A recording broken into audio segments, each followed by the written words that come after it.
ಎಲ್ರಿಗೂ ಬೆಳಗಿನ ವಂದನೆಗಳು. ಪ್ರೀವಿಯಸ್ ವಿಡಿಯೋದಲ್ಲಿ ನಾವು ವಿಭಾಗೀಯ ಪ್ರಾಣಾಯಾಮದ ಬಗ್ಗೆ ತಿಳ್ಕೊಂಡಿದ್ವಿ. ಇಂದು ನಾವು ಮುದ್ರಾ ಪ್ರಾಣಾಯಾಮದ ಬಗ್ಗೆ ನಿಮಗೆ ತಿಳಿಸ್ಕೊಡ್ತಾ ಇದ್ದೇವೆ. ಮುದ್ರಾ ಪ್ರಾಣಾಯಾಮ ಅಂತ ಹೇಳಿದರೆ ಇದರಲ್ಲಿ 4 ಹಂತಗಳು ಬರುತ್ತೆ.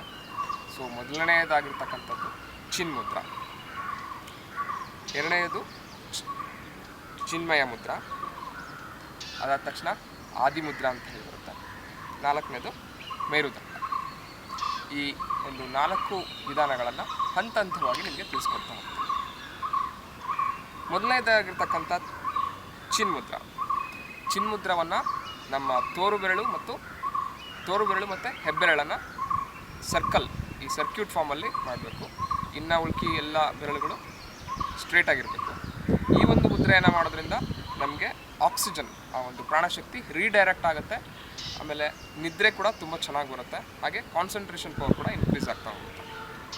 ನಮ್ಮ ತೊಡೆಯ ಮಧ್ಯಭಾಗದಲ್ಲಿ ಈ ರೀತಿ ಸ್ಲೋಪ್ ಆಗಿ ಇಟ್ಕೊಂಡಿರಬೇಕು. ಕೈಗಳು ಗ್ಯಾಪ್ ಇರಬಾರ್ದು.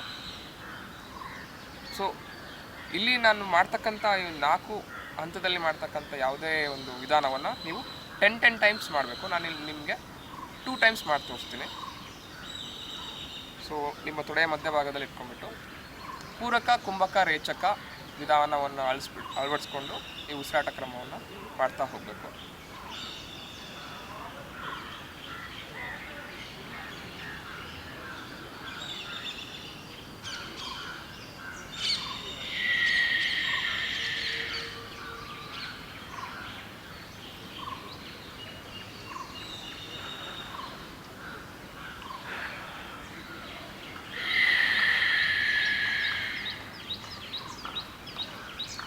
ಈ ಒಂದು ಚಿನ್ಮುದ್ರವನ್ನು ಮಾಡೋದ್ರಿಂದ ನಿಮಗೆ ಈ ಒಂದು ಕಿಬ್ಬೊಟ್ಟೆ, ಇಲ್ಲಿ ಕಿಡ್ನಿ ಭಾಗದಲ್ಲಿರ್ತಕ್ಕಂಥ ಯಾವುದೇ ತೊಂದರೆಗಳಿದ್ದರೆ ಮತ್ತು ಕಿಬ್ಬೊಟ್ಟೆಯಲ್ಲಿ ಏನು ಕೆಳಗಡೆ ಯಾವುದೇ ರೀತಿಯ ನೋವುಗಳಿದ್ದರೆ ಅದರಿಂದ ಆಕ್ಸಿಜನ್ ಸಪ್ಲೈ ಆಗೋದ್ರಿಂದ ಆ ಒಂದು ನೋವಿನ ಸಮಸ್ಯೆಗಳು ಪರಿಹಾರವಾಗ್ತಾ ಹೋಗುತ್ತೆ. ಸೊ ಎರಡನೇದಾಗಿರ್ತಕ್ಕಂಥದ್ದು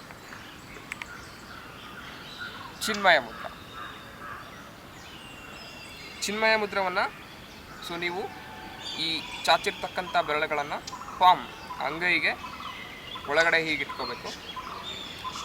ಸೊ ಈ ರೀತಿ ಇಟ್ಕೊಳ್ಳೋದನ್ನು ಚಿನ್ಮಯ ಮುದ್ರಾ ಅಂತ ಹೇಳಿ ಕರಿತೀವಿ. ಸೊ ಸ್ಲೋಪಲ್ಲಿ ಈ ರೀತಿ ನಿಮ್ಮ ಸರ್ಕ್ಯೂಟ್ ಫಾರ್ಮಲ್ಲಿರ್ತಕ್ಕಂಥ ಬೆರಳುಗಳು ಹೀಗಿರಬೇಕು. ಈ ಒಂದು ವಿಧಾನದಲ್ಲಿ ಮಾಡ್ತಕ್ಕಂಥದ್ದು ಚಿನ್ಮಯ ಮುದ್ರಾ. ಪೂರಕ, ಕುಂಭಕ, ರೇಚಕವನ್ನು ಅಳವಡಿಸ್ಕೊಂಡ್ಬಿಟ್ಟು ಉಸಿರಾಟವನ್ನು ಮಾಡ್ತಾ ಹೋಗಬೇಕು.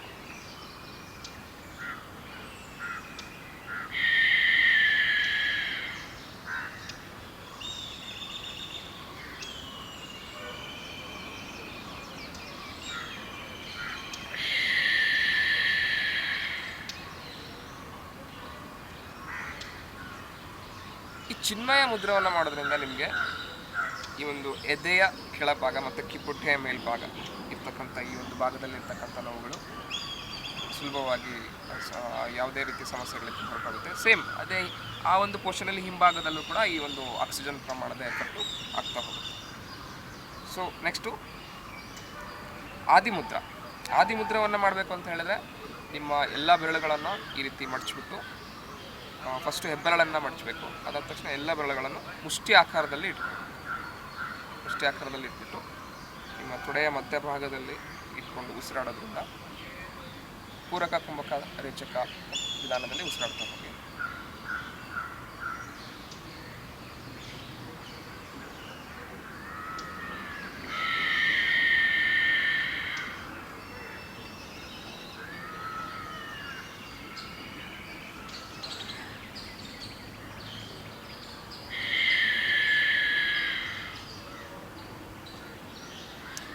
ಈ ಒಂದು ಆದಿಮುದ್ರವನ್ನು ಮಾಡೋದ್ರಿಂದ ನಿಮಗೆ ಎದೆಯ ಭಾಗದಲ್ಲಿ, ಸೊ ಲಂಗ್ಸ್, ಈ ಒಂದು ಶ್ವಾಸಕೋಶ ಮತ್ತು ಹೃದಯ, ಯಾವುದೇ ರೀತಿಯ ಹೃದಯ ಭಾಗದ ತೊಂದರೆಗಳಿದ್ದರೂ ಕೂಡ ಅಲ್ಲಿ ಆಕ್ಸಿಜನ್ ಪ್ರಮಾಣ ಹೆಚ್ಚಾಗಿ ಸಂಚಲನೆ ಆಗೋದ್ರಿಂದ ಅಲ್ಲಿ ನೋವಿನ ಪ್ರಮಾಣ ಇದ್ದರೆ ಅದೆಲ್ಲ ಸಮಸ್ಯೆಗಳು ಹೊರಟೋಗ್ಬಿಟ್ಟು ಗುಣಮುಖವಾಗುವಂಥ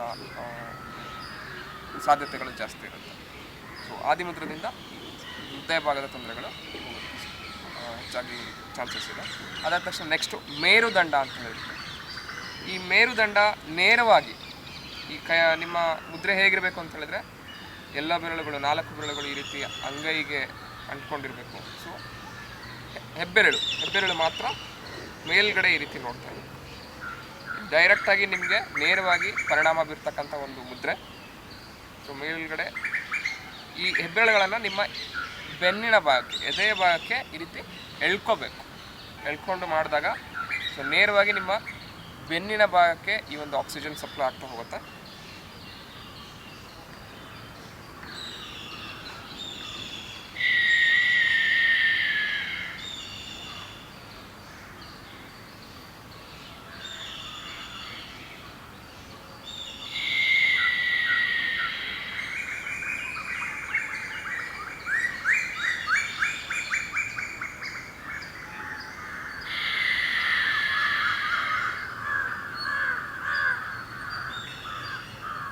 ಸೊ ಈ ರೀತಿ ಮುದ್ರೆ ಹಿಡ್ಕೊಳ್ಳೋದ್ರಿಂದ ಬೆನ್ನಿನ ಯಾವುದೇ ರೀತಿಯ ತೊಂದರೆಗಳಿದ್ದರೆ ಮತ್ತು ಸೊಂಟ ಭಾಗದಲ್ಲಿ ಯಾವುದೇ ರೀತಿಯ ನಿಮ್ಮದು ನೋವುಗಳಿದ್ದರೆ ನೇರವಾಗಿ ಅಲ್ಲಿ ಪ್ರಾಣಶಕ್ತಿ ಸಂಚಲನೆ ಆಗೋದ್ರಿಂದ ಸೊ ಈ ಒಂದು ಯಾವುದೇ ರೀತಿಯ ನೋವುಗಳು ಸೊ ಗುಣಮುಖವಾಗತಕ್ಕಂಥ ಚಾನ್ಸಸ್ಸು ಜಾಸ್ತಿ.